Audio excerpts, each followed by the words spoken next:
कभी कभी मेरे दिल में ख्याल आता है कि जिंदगी तेरे जुल्फों के नर्म छाव में गुजरने पाती तो शादाब हो भी सकती थी।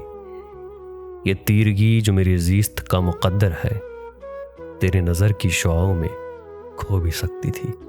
तेरा गुदाज बदन, तेरी नीमबाज आँखें, इन्हीं हसीन फसानों में महव हो रहता।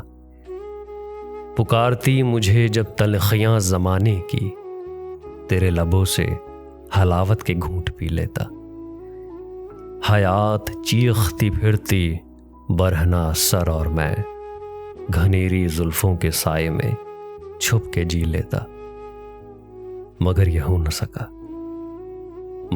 न सका और अब यह आलम है कि तू नहीं, तेरा गम, तेरी जुस्तजू भी नहीं। गुजर रही है कुछ इस तरह जिंदगी जैसे इसे किसी के सहारे की आरज़ू भी नहीं। न कोई जादा ये मंजिल, न रोशनी का सुराग, भटक रही है खलाओं में जिंदगी मेरी।